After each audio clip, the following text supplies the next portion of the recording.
संभाजी ब्रिगेडचे प्रदेशाध्यक्ष प्रवीण गायकवाड यांच्यावरती अक्कलकोट येथे शाई फेक झाल्याच्या नंतर ठिकठिकाणी जे आहे ते निषेध नोंदवला येत आहेत। आपण सध्या बघू शकतो की पुण्यातील कोथरूडच्या परिसरामध्ये आपण आहोत आणि सध्या कोथरूडच्या परिसरामध्ये ठिकठिकाणी असे जे फलक आहेत ते सध्या सर्वांचे लक्ष वेधून घेत आहे। सध्या पुण्यामधल्या कोथरूड भागामध्ये हा एक फलक लावण्यात आले। या फलकावरती एक अशा आशयाचा आशय आहे की आम्ही पुरोगामी विचारांसोबत, आम्ही प्रवीण दादांसोबत, हत्या आणि हल्ल्याने विचार मरत नाहीत, झुंडशाहीचा निषेध। खरं तर राष्ट्रवादी जे पक्ष आहे त्या पक्षाचे युवक ते कोथरूड विधानसभाचे जे अध्यक्ष आहेत गिरीश गुरुनानी यांच्या माध्यमातून खरं तर हा जो फलक आहे तो या ठिकाणी लावण्यात आलेला आहे। त्याच्यावरती नरेंद्र दाभोळकर असतील, त्यावरती गोविंद पानसरे असतील, कुलबर्गी असतील किंवा गौरी लंकेश जे आहे यांचा फोटो यावरती लावण्यात आलेला आहे। यांचं म्हणणं आहे की जे पुरोगामी विचार आहेत त्यांच्यावरती जरी हल्ला केला तरी पुरोगामांचे विचार आहेत ते कायमच टिकत असतात। कालच जे प्रवीण गायकवाड आहेत त्यांनी शरद पवार यांची सुद्धा भेट घेतली होती।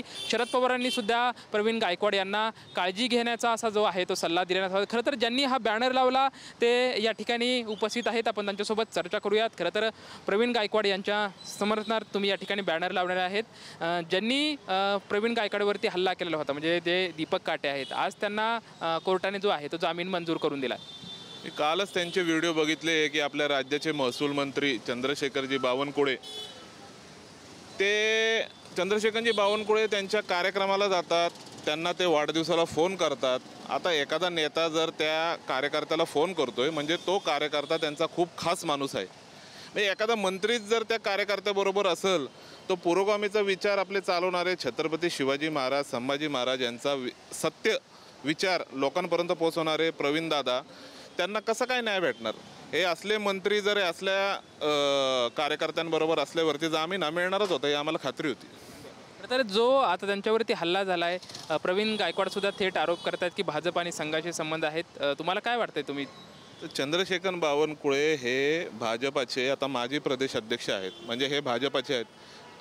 ते भाजपाचे प्रदेशाध्यक्ष समजा जर त्या दीपक काटेंच्या कार्यक्रमामध्ये जातात, त्यांना ते वाढदिवसाच्या शुभेच्छा देतात, त्या प्लॅटफॉर्मवरती जाऊन त्यांच्यासाठी भाषण करतात, म्हणजे भाजपचा छुपा बिपा काय नाही, उघड पाठिंबा आहे। हे भाजपनेच केलेलं आहे, हा थेट आरोप मी त्यांच्यावरती करतो। आपण बघू शकतो की खरं तर जो प्रवीण गायकवाड यांच्यावरती हल्ला झाला होता तो थेट खरं तर त्यांचा याच्यामध्ये सहभाग आहे असे जे कार्यकर्ते आहेत राष्ट्रवादी ते आरोप करताना आपल्याला सध्या दिसत आहेत। कॅमेरामॅन विशाल रायपुरेसोबत लक्ष्मण जाधव, टीव्ही मराठी, पुणे।